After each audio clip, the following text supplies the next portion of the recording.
The sirens' wail should have been their salvation. But Ernesto Silva heard his doom in every electronic shriek as a stolen ambulance raced toward a police roadblock that had materialized out of California darkness, like a wall between dreams and deportation. 12 minutes. That's all the freedom they'd managed after crossing the most heavily guarded border in the Americas.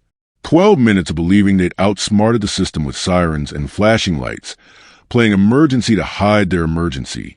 Now, with red and blue lights multiplying the windshield like accusations, Ernesto understood that technology had been hunting them from the moment they climbed into a vehicle that was never as abandoned as it appeared. But to understand how 5 desperate people ended up in a high-speed chase in a stolen ambulance, playing patient and paramedic while GPS satellites tracked their every move, you need to go back to that night in Tijuana, when desperation made even the most insane plans sound reasonable. Ernesto had been sleeping in the migrant shelter for 3 weeks, watching his money disappear into food and failed crossing attempts. At 28, he was already feeling ancient among the younger men who bounded back from capture and deportation like it was a game. For him, each failure carved away more hope. Nicaragua was impossible to return to. The government had branded him a terrorist for attending protests, for demanding nothing more radical than democracy. America wasn't a dream. It was the only alternative to prison or death. The plan came from a man everyone called El Doctor, though his medical knowledge seemed limited to knowing which pills knock people unconscious. He haunted the shelter's edges, looking for specific types of people, those desperate enough for creativity but smart enough to play roles. His newest scheme required actors, not athletes. Brain over brawn. An ambulance sat abandoned in a lot near the border, he explained. Not really abandoned. Stolen from a Tijuana hospital, but ditched when the thieves realized medical vehicles were too hot to strip for parts. It still ran, still had equipment, still looked official. With the right story, the right timing, the right performance, it could pass through the border checkpoint carrying the injured to American hospitals. The audacity of it appealed to Ernesto's engineering mind. Everyone else was hiding in trunks, crawling through sewers, walking through deserts. But driving through the front gate with sirens blaring, the boldness might be its own camouflage. Border agents were trained to find hidden people, not to question medical emergencies. El Doctor had specific requirements. They needed someone who could drive emergency vehicles. Ernesto had driven trucks in Nicaragua. Someone who could play doctor convincingly. A Guatemalan named Carlos who'd been a medical student before poverty ended his education. Someone to be the patient. Maria, young enough to seem vulnerable, smart enough to fake symptoms. 2 more to play paramedics, maintaining the illusion. $10,000 per person. High, but the success rate was supposedly perfect. 3 previous runs without capture. The agents waved ambulances through after minimal inspection, especially during shift changes when processing delays could mean death for real patients. It was brilliant in its simplicity, exploiting the one thing border security couldn't compromise, medical mercy. Ernesto should have asked why. If the plan was so perfect, El Doctor needed new people each time. Should have wondered about the previous crews, where they were now, why they weren't testimonials to success. But 3 weeks of sleeping on concrete had worn down his skepticism, and the engineering elegance of the plan seduced him. Used the system's humanity against itself. They practiced for 2 days in an abandoned warehouse. Maria learned to hyperventilate convincingly, to let her eyes roll back, to time fake seizures. Carlos memorized medical terminology, practiced taking blood pressure with equipment that didn't work, spoke urgently about conditions that sounded fatal but were fiction. The 2 others, brothers from Honduras, learned to look professionally concerned while doing nothing useful. Ernesto studied the ambulance itself. Old but functional, with enough legitimate medical supplies to seem real. Mexican plates, registration that might pass casual inspection.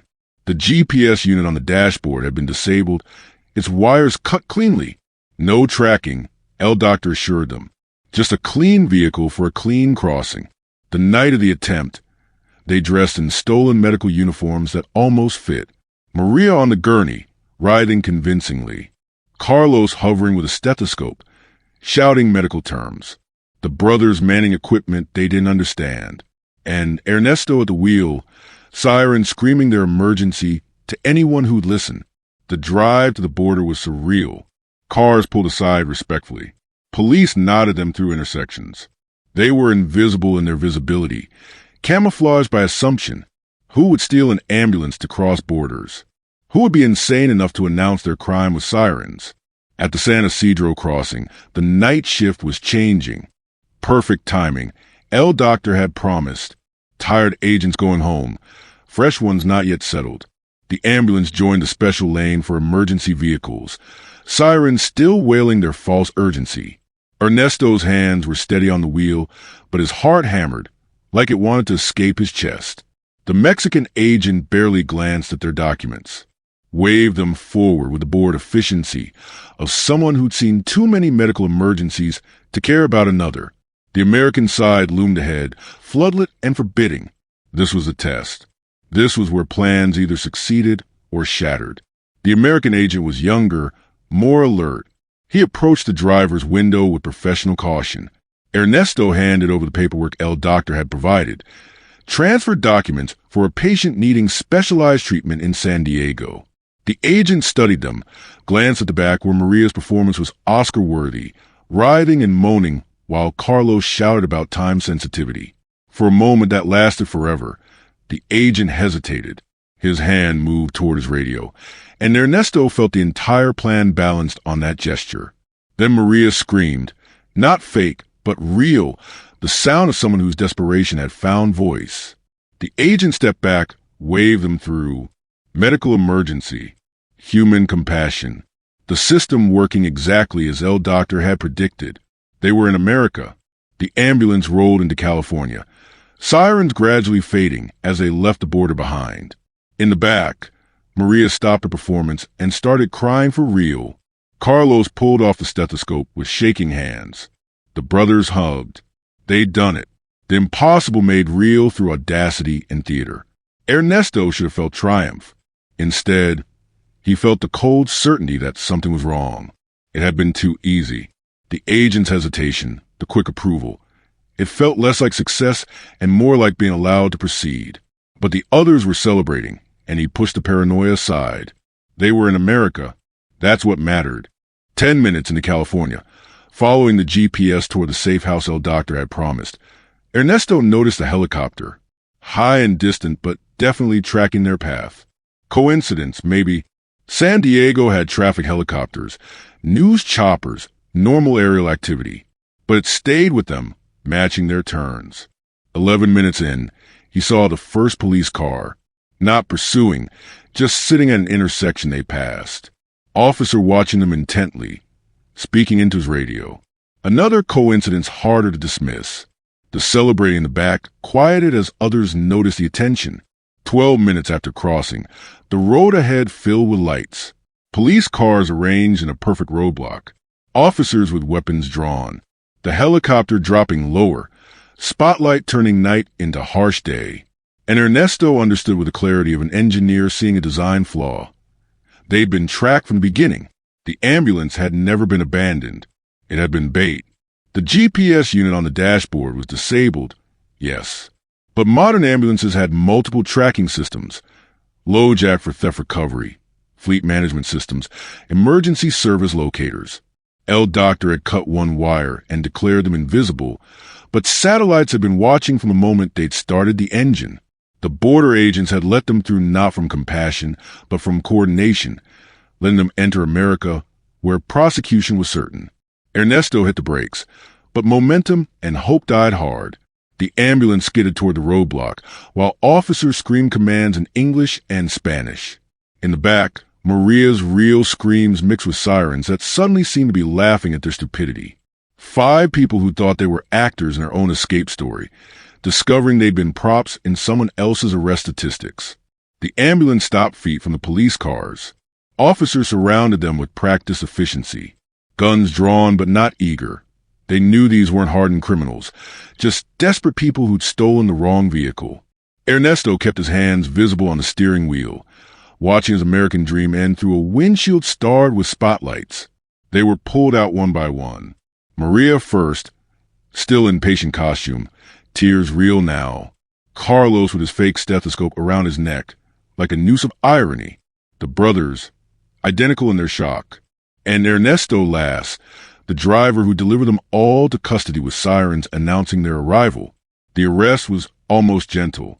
These weren't drug runners or violent criminals. Just people who trusted the wrong plan, stolen the wrong vehicle, believed technology could be defeated by cutting one wire.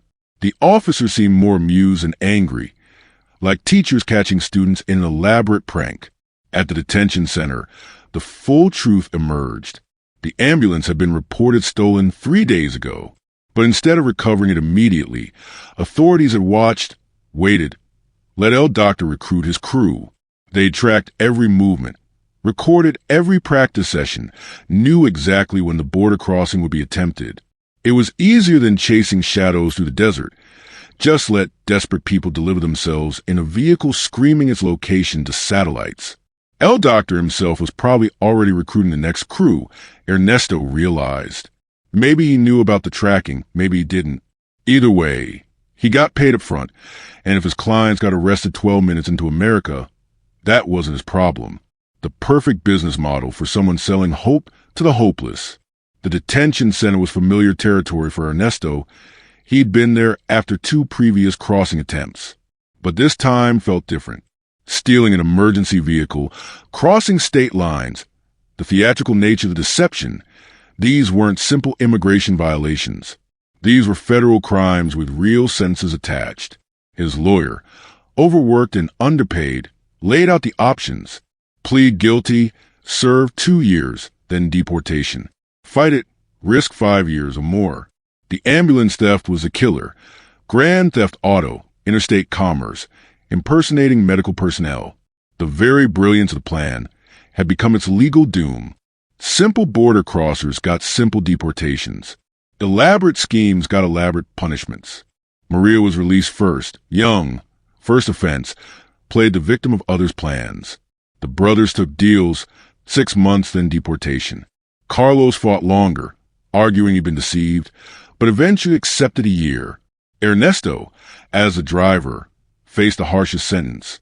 The man who'd steered into freedom and capture with equal skill. He served 18 months in federal prison, not with violent criminals, but with others whose ambitions had exceeded their circumstances. Tax evaders, small-time fraud artists, people who tried to game systems that had been counting cards longer than they'd been playing.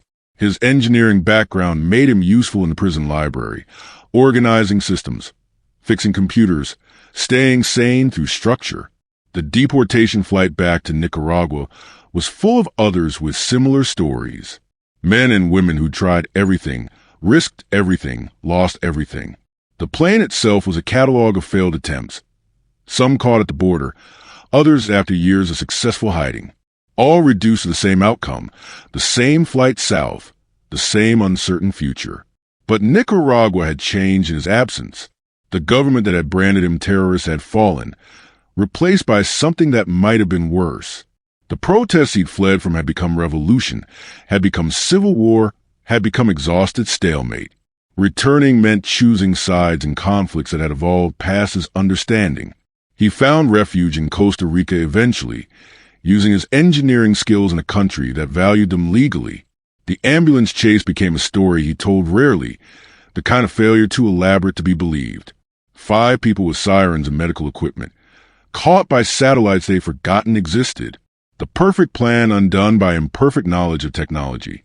Sometimes he wondered about the others. Maria probably tried again, young and determined she'd find another way.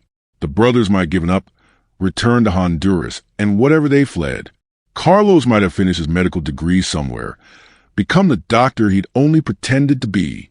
Or they might all be statistics in detention centers, try again with different schemes. The ambulance itself probably sat in an impound lot, evidence in cases already closed. Or maybe it was back in service, saving real lives with real emergencies. The sirens that had announced their fake crisis, now responding to genuine need. The GPS that had betrayed them now guiding paramedics to actual patients. Purpose restored by their failure. Ernesto Silva had paid $10,000 to cross a border in a stolen ambulance. had driven 12 minutes into America before technology and law caught up, had served 18 months for the crime of believing desperation could outsmart satellites. The plan had been brilliant. Use emergency to hide emergency, exploit compassion to enable crossing. It had also been doomed from the moment they'd started an engine connected to systems they didn't understand. He lived in Costa Rica, now legally, worked as an engineer legally, crossed borders with passports instead of performances. But sometimes when he heard sirens, he remembered that night, 5 people playing roles in a drama that had been comedy to everyone watching from above. The GPS had been tracking them all along, turning their escape route into evidence, their clever plan into a perfect trap. 12 minutes of freedom, 18 months of payment, a lifetime of knowing that sometimes the boldest plans fail the most spectacularly, that technology sees through costumes and performances, that satellites don't care about human desperation. The ambulance had carried them across the border successfully. It had just also carried its own tracking, its own capture, its own ending. They'd crossed in a stolen ambulance with sirens announcing their arrival.